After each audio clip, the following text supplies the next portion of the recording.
আজ আমি চা বানাবো। চা বানাতে প্রথমে আমি একটা ডেস্কি নিয়েছি।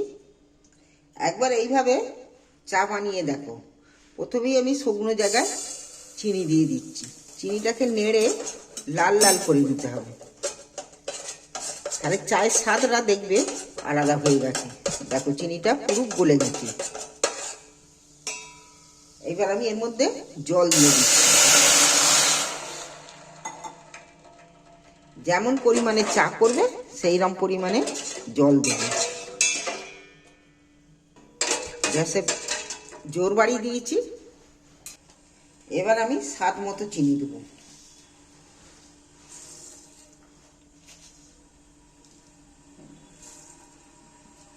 চিনি দিয়ে দিল।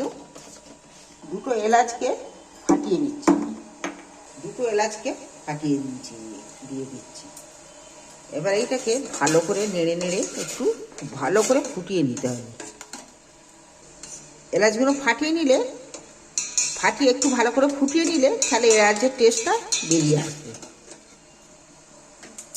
দেখো যেন মনে হয় কত চা দিয়ে ফেলেছি, কিন্তু চা দেওয়া হবে না।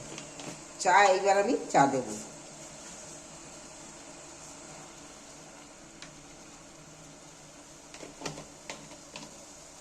চাটা দিয়েও বেশ কিছুক্ষণ ফোটাতে হবে।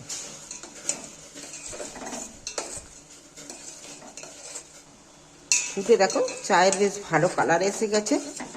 তা চা যখনই করো না কেন চাটা একটু বেশি করে ফোটাতে হবে। ফোটালে তার স্বাদ গন্ধ আলাদা হবে।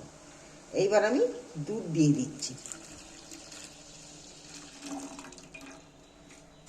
এইভাবে একবার চা বানিয়ে খেয়ে দেখবে, দারুণ টেস্টি আর স্বাদ হবে ভালো, মুখে লেগে থাকবে। এইবার চাটা দুধটাও ফুটে গেছে। চায়ে যে দুধ দিলুম সেটাও ফুটে গেছে। দেখো চায়ের কালারটা কত ভালো এসছে। এই চা খেতেও কিন্তু দারুণ স্বাদের চা হবে, দেখছো।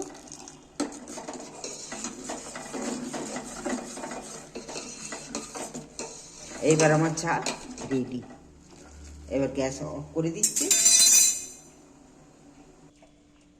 চা আমি একটা মগের মধ্যে ছেঁকে নিচ্ছি। চলো এইবার চা পরিবেশন করা যাক। চা খাবে, যে খাবে আসো তোমরা। চা একবার এইভাবে বানিয়ে খেয়ে দেখবে, চা মুখে লেগে থাকবে।